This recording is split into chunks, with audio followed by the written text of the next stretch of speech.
We're just going to share a couple of, many of you have asked us what is our favourite prop, and we each have a particular piece of work that we had to put a lot of work into. And the first one, the first thing, nothing would have happened without this moment in the film. We wouldn't be here if we didn't get that. It was the first prop I had to design on the first film when I thought I was going to work on the film for 4 months, which turned into 10 years. Quite innocent, really, probably as innocent as that little wizard. Didn't really even have a computer, so a lot of the work is hand done. So the first film was quite basic, really, in the needs, the graphic needs. Then came a really nice design challenge, which the Marauder as well. And this was thank you. This was quite a challenge because we knew we didn't want it to look like a treasure map or a traditional map. And the way we went about it was to think about the characters and what was in their heads. We looked at some interesting reference material, which is a very big part of how we work, is to just walk away from the script and look out for interesting historical material. We also had a duty to Stuart to represent the architecture of Hogwarts. He was very insistent that we showed the exact replication in the shapes of the castle. And when we started designing the map, we didn't know that the map was going to come back in the other film. So we needed to design in a way that we could keep adding the other parts of the castle. We wanted to show the complicated layers of the map, and in spite of all the work and the research that we did, we still made mistakes like this one. We cannot put the room of requirement in the map, and so we did. This was part of the design for quite a long time until somebody spotted that absolutely shouldn't have been shown. So you can see here how it was then resolved to hide the room and still show the corridor. We work a lot by hand and scan in our work, and then a large part of the work is how we age the props so that you as a viewer believe that it has a history, it has a story. So we have a complicated and very secret way of aging the map with coffee. And we had fun designing the footsteps as well. Yeah, lots of choices there for the visual effects to worry about. Some outtakes of things that didn't make it into the map, experimenting. We had the fortune of time to experiment a lot with different styles. And I think because Harry Potter's set in the present day, but without a particular period that we had to respect, we were able to look at different periods and styles to inform a particular character or a scene. This didn't make it either. So there's a lot of communication between ourselves and the director, the producer, and the designer, to going backwards and forwards to work out exactly how to come up with a solution. So everything is a team process. And the other one that we really like is the Daily Prophet. I like to call myself the editor of the Daily Prophet. And even my mom, she was the security editor of the Daily Prophet. And throughout the films, we designed over 50 different editions of the Daily Prophet. And in the first 3 films, the style was more whimsical and gothic. Yeah, it's almost reflecting what the style, the architectural style that Stuart Craig had established in the architecture. Because we were there, working right in the middle of the art department, we were able to draw on everything else that was going on in the art department, be it the architecture or the set decoration, or we had a full-time researcher, visual researcher, Celia, who was fantastic and constantly feeding everybody in the department with information, visual information they needed. And we had to tell the story as well of the Daily Prophet. On the number 4, he was in a bit of a transitional period until the Minister of Magic takes over and becomes more this kind of construct. Well, we knew that because the ministry had taken over and we looked to some Russian constructivist propaganda posters because we discussed with the director and they wanted to have that dogmatic feel that nobody had a say anymore, that it was all coming from the ministry. So this was a big influence on the style. And actually, we really liked that period anyway, so it was a good way to draw that in. And this was probably some first ideas for the new prophet. And so, on the whole, as a design style, and I think this also was part of the whole style from Stuart Craig right down, was to take reality and just shift it by a few degrees instead of creating a completely new world. And that way, hopefully, we create an environment that's believable. But the other funny thing was, on his script, was maybe 1 or 2 headlines of the Daily Prophet that was written, and we had to come up with all the other ones. So sometimes we went really try to make funny things. Well, we would. It was difficult. We're not writers, so you're in a creative environment. You go into the canteen with your co-workers and ask them to come up with some things. And one of our friends was Ginger, so she featured quite a lot in it. And she goes to Azkaban for importing illegal henna. Then she comes out. Oh, yeah, she's everywhere. There she is. She was arrested. I wish she was here. So we decided there was no point in putting fake words, because if you're going to have shapes, you might as well have the real words, and it helps the actors as well in their process. And they've told us, which is nice to hear, that if they have a prop that is properly a book that has all its pages, they really can feel that they're in the part. And we made sure that all the pages inside the Daily Prophet had real content. So we had magical lottery, we have for the weather, we had tokens, we have everything, But again, it's taking a real situation and just shifting it ever so slightly rather than giving you something completely different. And we felt that was an easier way for an audience to pick up, to relate to something.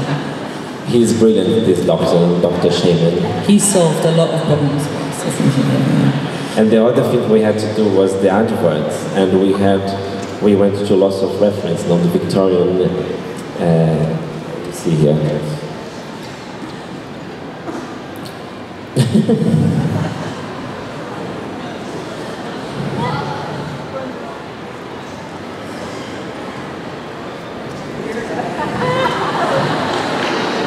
I think Dumbledore has one. He actually does have a beer bag. Yeah. When he used to go to the canteen. Yeah, you see them in the canteen with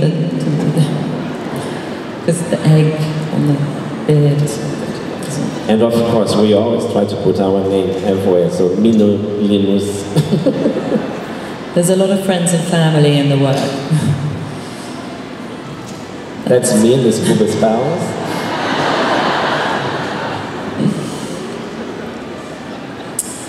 And the other really fun thing was to design all the products for the Weasleys shop. This was kind of a design dream, really. It was being told that you have to design every single package for a 4-story shop of magical jokes, and which was owned by 2 teenagers who probably didn't have much of a design sense. So we had to throw away all our ideas about what might be tidy and good design, and just make colours clash and printing techniques wrong. And for them it was all about just selling products and being and throwing colour out there, because we hadn't seen much colour. That's me and Mira again. But we had an amazing team helping. On this film, we had to employ a full-time third person, Lauren, who's not with us here, we miss her, but she and about 5 or 6 elves put together hundreds and hundreds of packets, because we couldn't buy anything, it had to all be original, which you guys will see for 1 minute 20 seconds, I think, on screen. but we never discriminate in our detail between what we call a hero prop, which is something that might be scripted and in someone's hand, like the Marauder's map, and something that's in the background, because it's all part of the bigger picture, and we always feel that every prop needs to have the same attention in order to create that magic. Especially now, after the films finish and the life after. Yeah, thank God, because now you really do come and scrutinise what we did. So these are some of the tiny packages that were populating that massive store. And again, we have to come up with lots of new products. I think we took a few of the products that were from the fiction, and the rest we had to create all the new names and have. Mira Forest, Magic Set.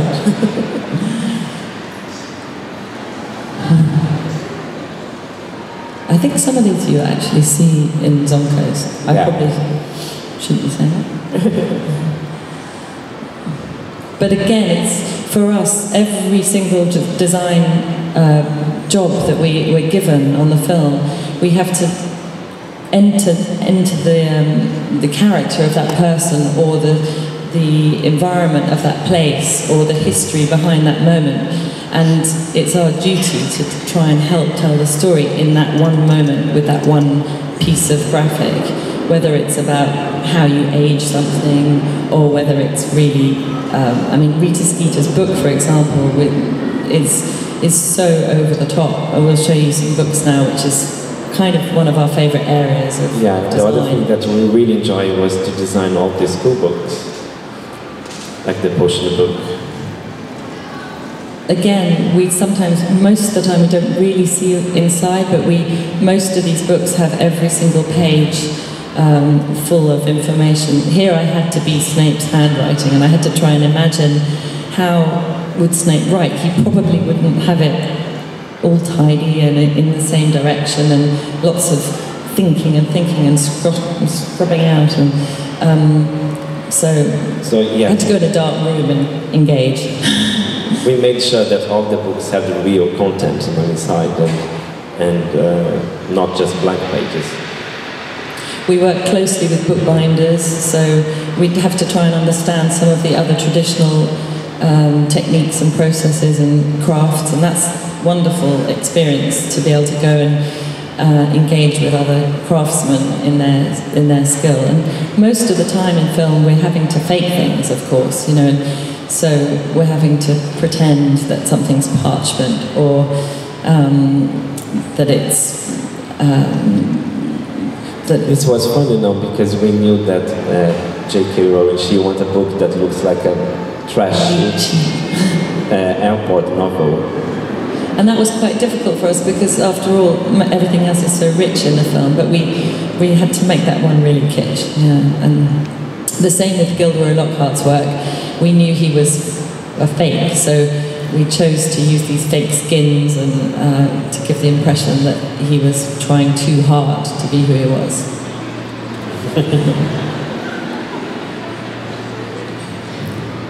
We collect a lot of books, and we look at them for reference, both in what the content is, but also how the books are bound and how they age and where they break, and so that we can use that as information to make it correct for the moment. I am crazy about books. I always collect. There's a charity shop near my house that I go there every Saturday, and I swear to God, there's someone that put the books there for me the day before. The books are waiting for them. And I go there, and they are there waiting for me. It's incredible. So anyone that wants to become a graphic designer, this is a good. Yeah, just keep buying books, even visual books. We did a lot of books for Hermione, which sadly you don't really see in the last two films.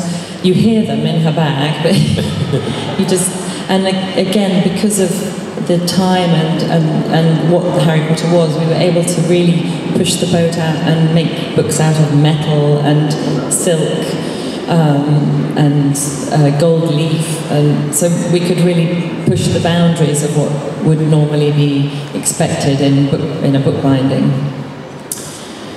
So that all came to an end for us about 3 years ago, and there were so many images that, just as we said, didn't quite make it onto the screen, and people kept asking what they were, and so we found a way to try and share those things with you as fans, and now there is a way of owning those images as limited edition prints, which some of you might have seen on our booth.